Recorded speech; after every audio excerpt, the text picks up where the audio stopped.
The void created by the failure to communicate is soon filled with poison, drivel, and misrepresentation. Northcote Parkinson. Do Zone Tribe, Josh Thomas. If you haven't already, check out thedozone.com for productivity tips, accountability, and overall, just a great bunch of amazing human beings looking to get more stuff done. Once again, that's thedozone.com. Today's guest is Mr. Kevin Faulkner, a self-proclaimed lifetime learner and owner of 3B Credit Health Consulting. And Kevin has a really interesting story of how he got there. And he's been telling that story for a while. And today we're going to dive a little bit deeper into that story. And I'm really excited to hear about it. Kevin, say what's up to the Do Zone Tribe and tell us something you believe is the key to getting stuff done that most people wouldn't think of. Yeah, man, I appreciate y'all having me, man. It's good to be here with you. Really good to be here with you. I'm excited. So uh, for me, man, I don't think it's something you wouldn't necessarily think of, but it's been huge in my path of how to turn my life around, and it's consistent habits, man.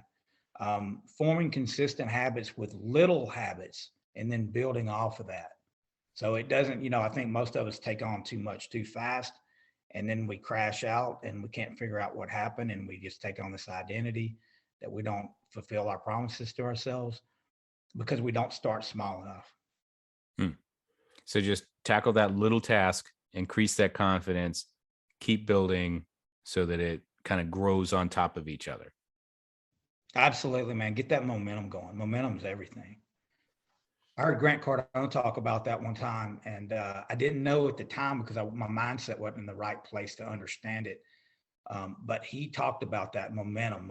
I've got to get some momentum. I think it was on that show, Undercover Billionaire, and man, it really resonates with me now as I've grown. What he meant by that word momentum. It's really interesting that sometimes we can hear the right message, but just at the wrong time, and it doesn't mean anything to us. And when the time comes, then sometimes, like, we don't remember. Obviously, it was the wrong time, but if that message happens to be delivered again, all of a sudden you get it. And that's fascinating to me, and I love that you bring that up, and it's a really good segue into kind of your story in a way. And we can, you shared something with me before where you said, hey, I've been through this metamorphosis, and I want you to share that metamorphosis, but I want to frame the audience's mind that a lot of times we all think, okay, well, this person just flipped a switch, as you said, and got up the next day and just decided to be successful. And that's not at all the case. And anybody that says that's the case is lying. And so, Kevin, what you're looking to do now is you're looking to dive a little deeper to understand how was that change made. And so maybe for those of us who are not so familiar with your story, walk us through kind of what happened, and then let's dive into those super deep kind of crevices and corners that we haven't explored yet.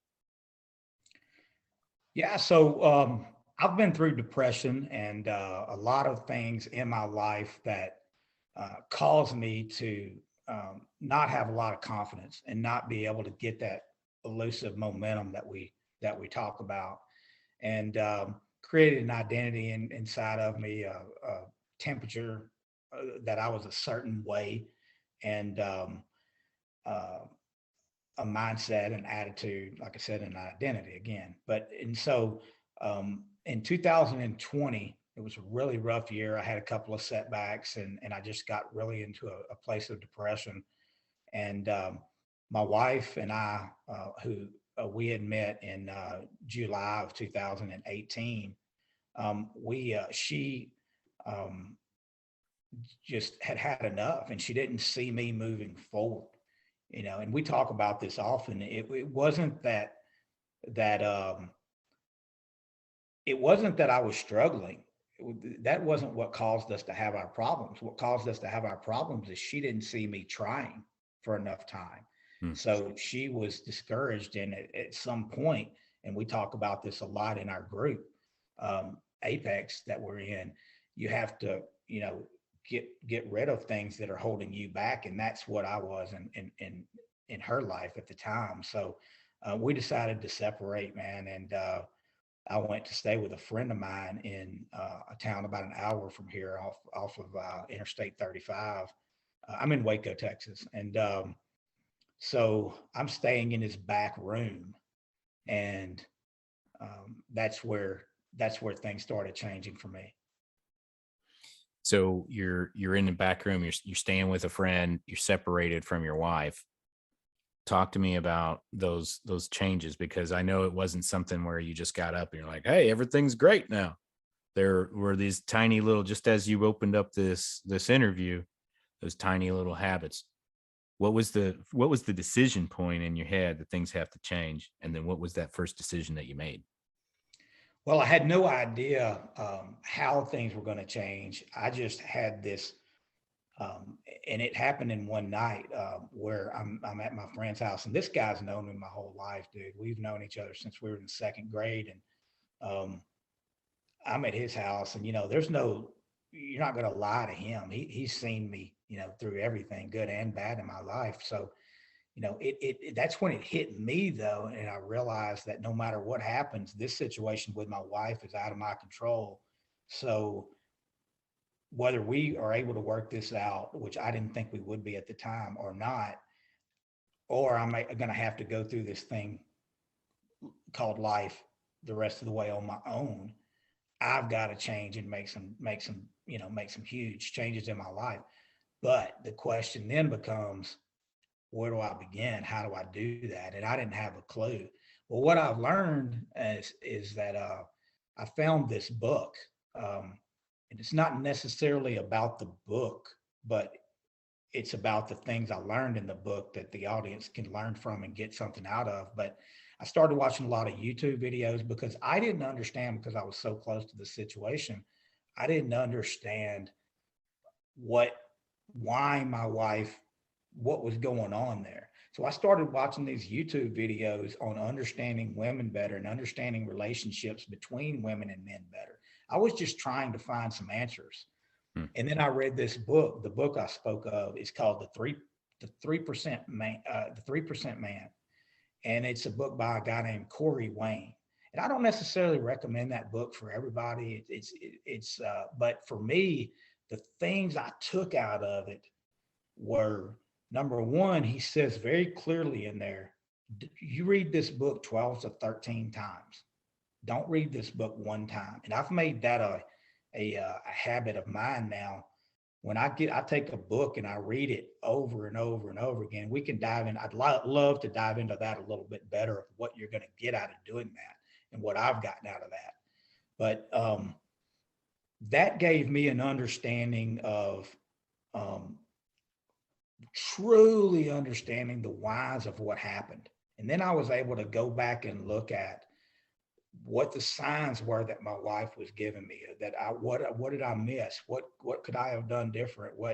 And then it also ties into giving me structures, because then I was able to take those structures that I learned in that book, and in reading that book over and over and over again, into tying into my business and growing my business and putting these small habits in place, because just learning from reading that one book over and over and over and over again, you have to have that discipline, man. You because it's fun to go say, hey, I read 50 books this year, or I did all, but what did you, well, here's the question, what did you get out of it? Hmm. Did you have the discipline to sit down and memorize a book and turn that book into a career? Because I promise you, in 3 months, if you read a book, you'll know enough. And by the way, you get to pick this book, not me, not you, Josh, but the audience gets to pick their book. And then now you take this book that you choose. It could be making knives. It could be building rowboats. It could be credit repair. It could be how to get your wife back. It could be whatever you want, whatever fits into your life and your habits. and what you want in this world. And then in 3 months, you'll know enough in that book to where you'll be able to make income off of that. So then from 6 months, you'll be a complete expert. 9 months, you'll be able to talk on stage on it. 12 months, you've got a career and a life from that one book that you picked. Well, that's deep, man. And so talk to me a little bit.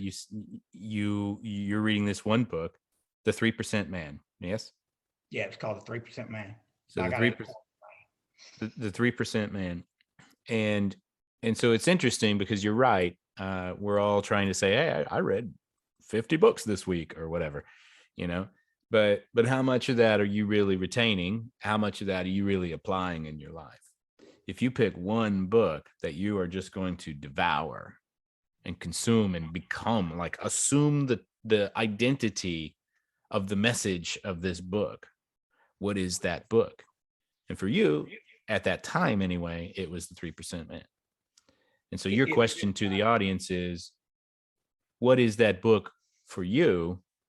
The Do Zone, what is that book for you that you can just consume and assume the identity of the message of this book? And that is a fascinating experiment that I have not yet heard anybody introduce.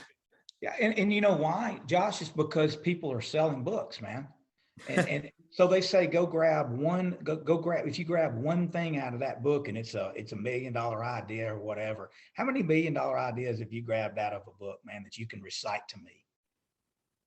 At the moment, That can turn into $1 million. I mean, it that doesn't happen, man. That's a marketing strategy, and it's really cool to say, hey, I read 12 books this year.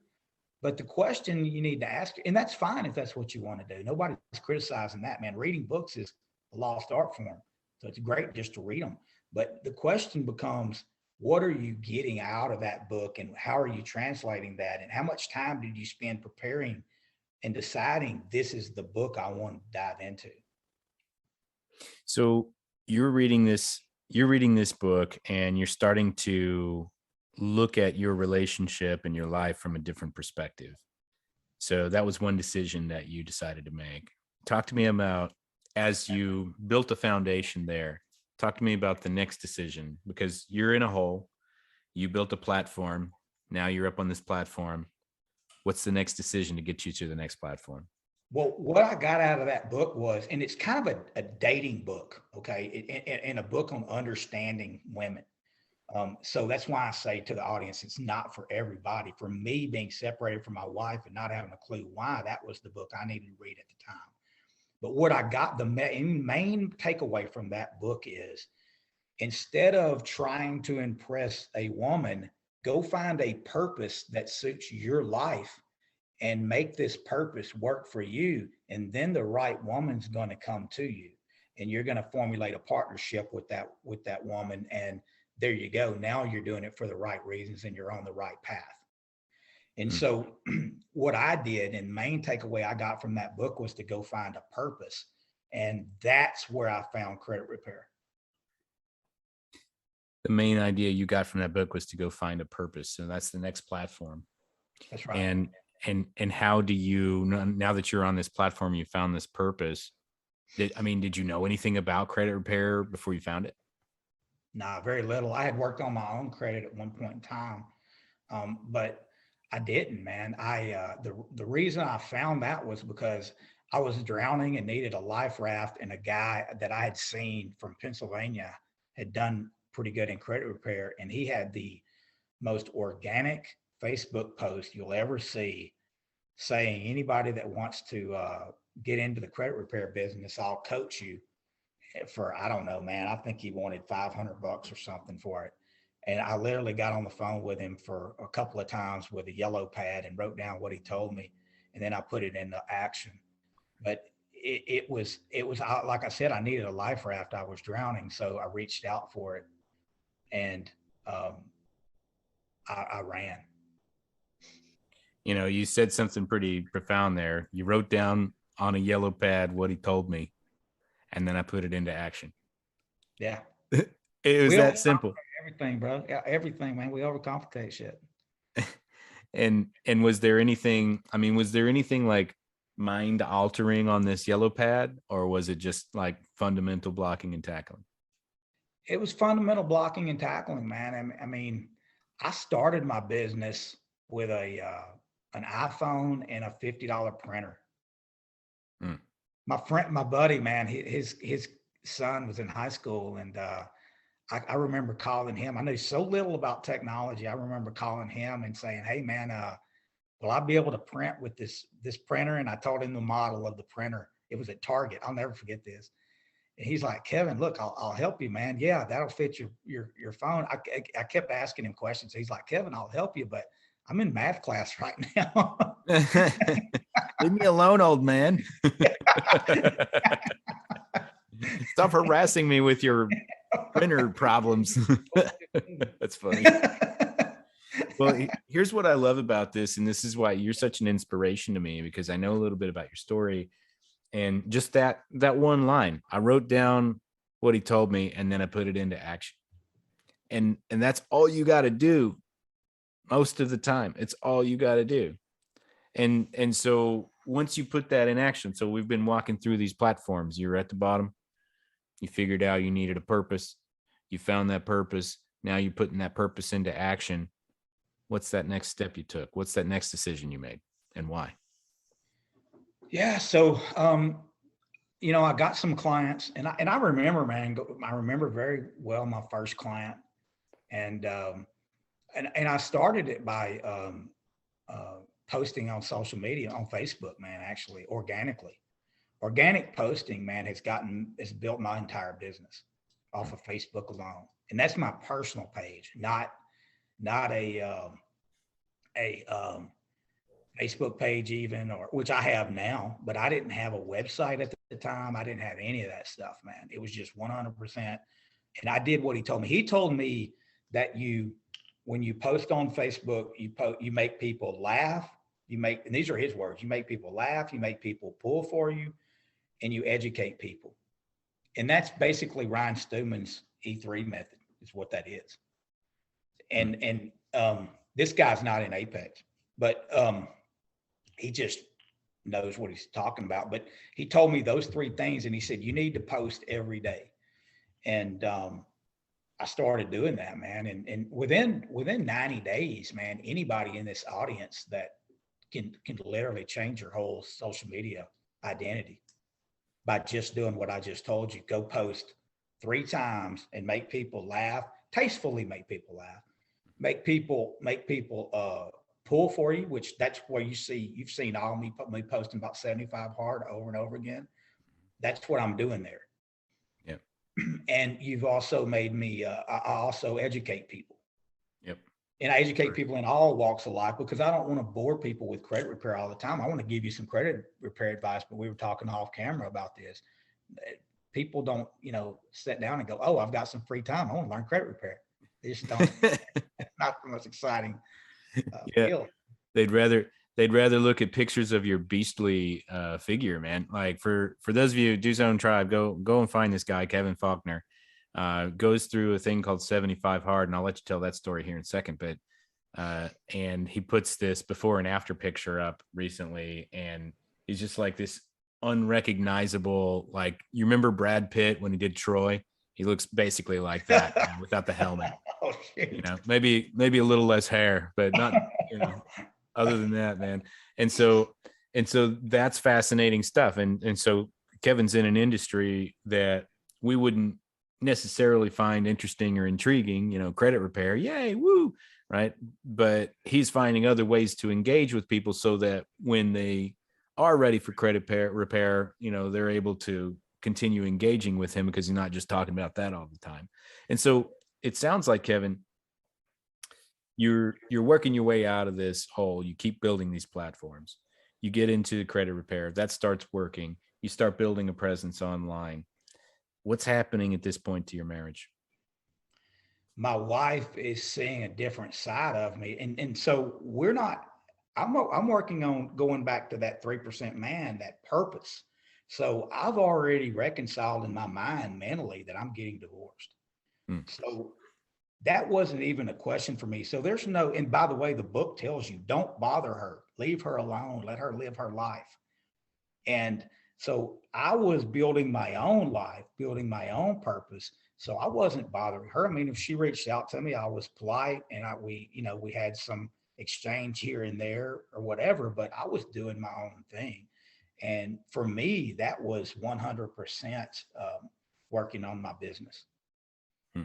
And I also at the time had a job too, where I was working for a building or selling kitchen and bathroom remodeling jobs. So um, I had to do that at the beginning of my business. Okay, got it. And so this purpose started giving you an opportunity to reconnect with your wife, and you had more decisions to make. Do I go back to this, or do I continue doing my own thing? So we keep arriving, the next platform, the next one, the next one. Walk us through the decisions that you made at that point, and were you even, there's a like a quote, I don't know if it's like a fortune cookie, Confucius says or whatever, but there's a quote that I remember that I'm thinking of right now, where it says, a man cannot walk into the same river twice, because it's not the same river and it's not the same man. And that's kind of what I was thinking of as I'm listening to you kind of building this. By the time you're interacting with your wife again, you're not the same man, and you're not going down the same path. And so what did you decide, and why? In regards to her, or in regards to what? Well, Open-ended question. one of the things here I would share. This is a great opportunity to share something with your audience, and I'll explain exactly what this meant for me and my story. But the best advice you can ever do when you're doing something new, and this is where we all fail, is we don't take enough time, whether you're working on that Brad Pitt body or whatever. I don't have a Brad Pitt body, but that, whether you're working on a good body, or you're working on your health, or you're working on your business, or you're working on finding the right partner, or reconciling, in my case, with the right partner, let the play develop. So what happens is we get impatient, and we either try to force it, or we quit. And you're never going to get anywhere that way.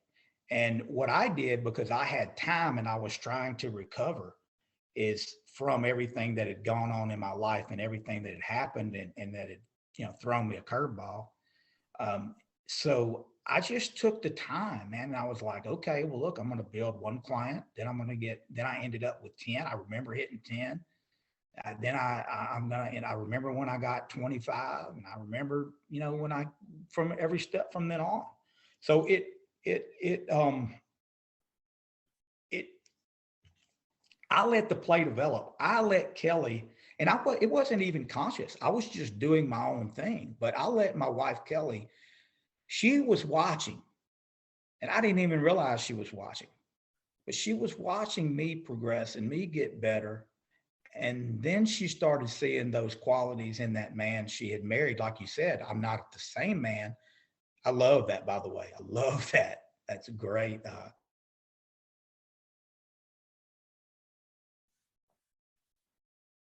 Oh, Kevin, I lost audio. Kevin, I lost audio.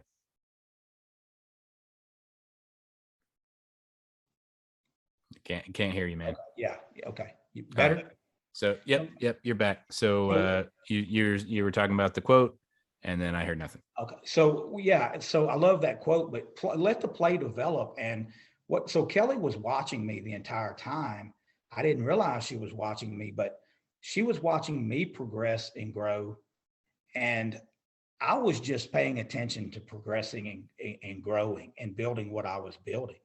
And then we reconnected, and that's when we started talking about um, looking at options of trying again. Cool. Yeah, and it's awesome. I love how, because I was already kind of familiar with your story, but I love how we stopped at these platforms and started really understanding what happens next. What decision do I make next, and how does that impact the next thing and the next thing and the next thing?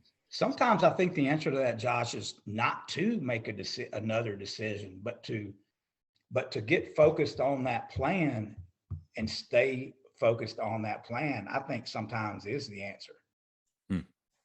because I think so much in this world, in this day and age, in 2022, there's so much out there that it's so easy to get distracted that you can't get anywhere if you get off of if you the fastest way to from A to B is a straight line. It always will be.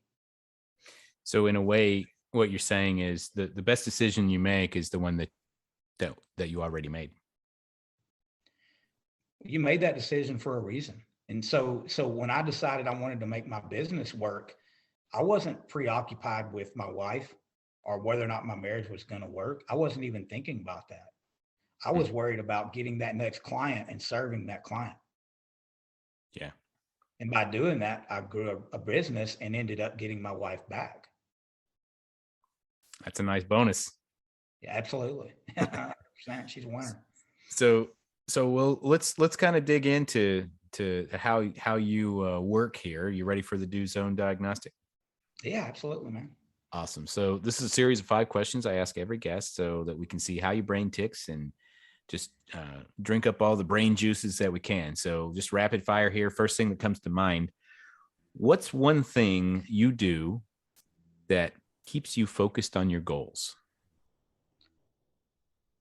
Read every morning. Hmm, nice. Read 10 pages every morning. And how do you get back on track whenever you lose that focus? Whenever I lose that focus, it's always because I got off of my schedule and my habits. So I get myself, so I'm able to ascertain where the problem is. Okay, you didn't go to the gym. You didn't read your 10 pages. You didn't drink enough water. You didn't do whatever whatever it is that fits into that. I feel like crap. I woke up this morning feeling like crap, and I know what it was. It was because I haven't been drinking enough water. Hmm.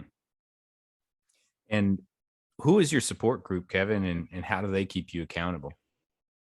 Well, Apex is huge for me. Obviously, it's. I mean, my social media feed is just nothing but a self development every day. So, in that really, and then it also holds you accountable. Just you don't realize the power of a good network and keeping people around you, but that people, I know people are watching me. I know they're watching me, pulling for me, Hmm. but you don't want to let them down, and that really is it really keeps you going. That's how when I did 75 hard, I was posting every single day. I would screenshot and post on Facebook the screenshot from the 75 hard, day 1, day 2, day 3, day 4, and Hmm. people would wait and look for that. After 20 days, they started looking for that. Hmm. And I would have people text me and say, "Hey, why didn't you post yet? What's going on? Did you screw up?" Yeah, Nice. but that And holds you accountable. yeah, very, very well. So, where do you draw the line on what to do and what to delegate? Well, right now, and that's something I'm learning, man. I mean, I'm 100% honest, believe in honesty, man. I'm learning how to delegate things and trying to figure that out. That's where I'm at in my business now, is to the point to where it's time to start doing that. But honestly, that's where I'm at a why in the road where I have to figure out how to do that. Yeah, I understood. Well, you're certainly not alone, and that's one of the reasons I asked the question is to bring awareness to the fact that no matter how successful we get in our business, at some point we're not going to be able to be the only one doing it. And it's a challenge for everybody. So I appreciate your honesty on that, and I promise you, you're certainly not alone. Final question here: what's the number one tip that you'd give to somebody looking to get more stuff done in less time? Calendar. Put your Yeah. stuff on a calendar. I bet that's the answer a lot. That, man, when I did that, when I started putting my stuff on a calendar, even if you get off track for whatever reason, because life does happen, you you get, you're expecting something to happen and somebody, something happens that throws you off, you get an emergency situation or whatever, you still have everything on that calendar to where you're able to go back to where you time block and you're able to say, okay, I missed this. I know exactly what I need to go back to. Yeah. Excellent. Yeah, I love it. And so you built this credit repair business. Tell me a little bit about it. Tell me who you serve and how you serve them. Yeah, man. It's we work primarily with folks to help them get qualified for homes.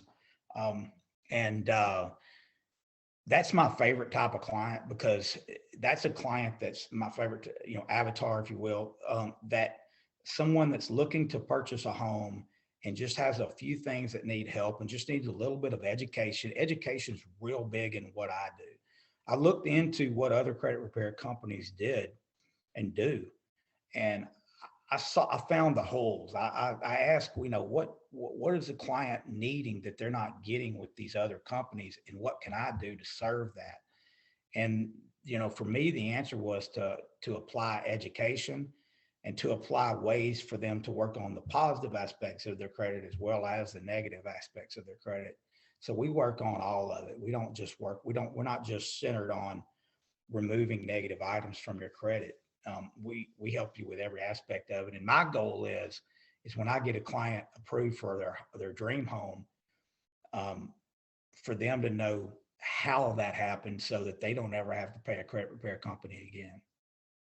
Now, also like to say that I do coach folks and help people, and I've helped a lot of people now at this point on how to start your own credit repair business and you know own your own company and own your own business, and what to do with that. Because I did start with an iPhone and a $50 printer, and I can help people do that, and I can shorten that curve. And I take a lot of pride and enjoy that a lot.